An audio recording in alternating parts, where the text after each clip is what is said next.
I think I followed my father, of course, my family. At that time, basically, my father was in exile, actually. So he was an opponent of President Sukarno, and so when President Sukarno was in power, my father, for political reasons, and then he left the country and we followed. And so wherever my father had to go, we went. And then that's why basically every 2 years we moved to a new country. Finally ending up in the United Kingdom in 1968.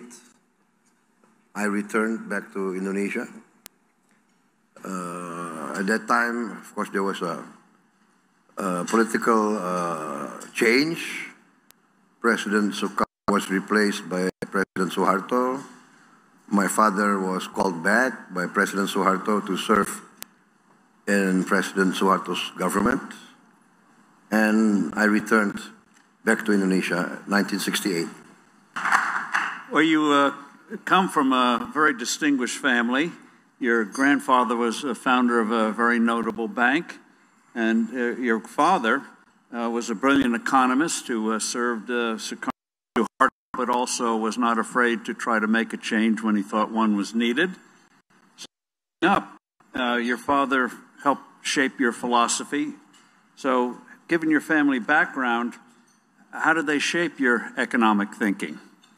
I think you are correct, because you know my grandfather lived in the times of in the colony of Holland, of Netherlands.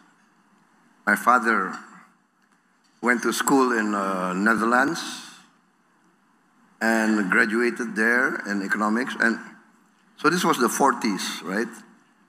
And then, of course, we were in the middle of this great,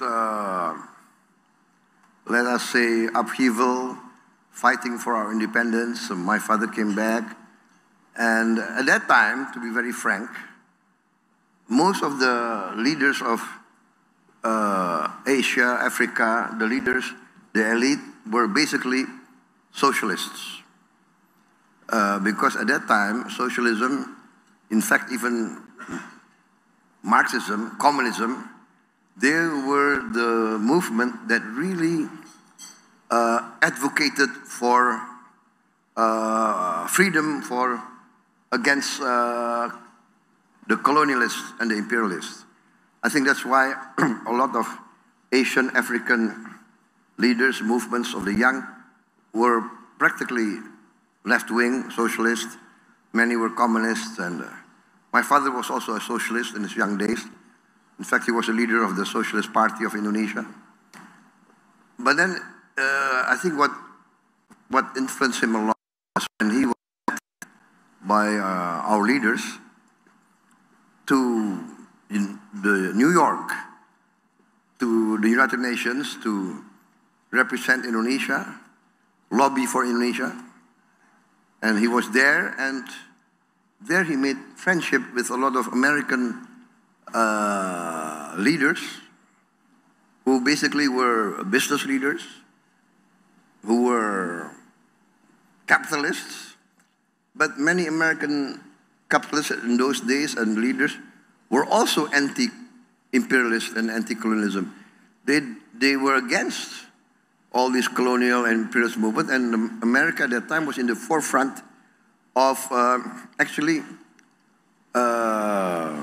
basically forcing the European colonial powers to decolonize. So I think that's my father got, and he was helped a lot by many American business leaders. He always talked of this Matthew Fox, I think. Matthew B. Fox. Like At that time, I think the founder of 20th Century Fox, I think, who became a good friend of my father and always helped the Indonesian independence movement. So it's very interesting. So when he came back from the US, in the early days of our independence, he became quite, I would say, even balanced. Of course, the thinking was always socialistic, but he understood that actually capitalism, free enterprise, really had something that's very important. And that was his thinking. In the end, of course, I was a young boy. I said, so, Father, what is the best economic system according to you, Father? And he said, actually, the best economic system for us, for Indonesia, must be a mixed economic system. It must be, we must take the best of capitalism and the best of socialism. And I think this is now, I think it's growing to be the mainstream thinking. For instance, this is the same thinking, I think, as the third way of Tony Blair, the middle way. So I don't think in the 21st century world we can opt for one set of thinking, one set of philosophy that works for everybody. It must be, I think we need to find each country the system that works for our country. That's my opinion.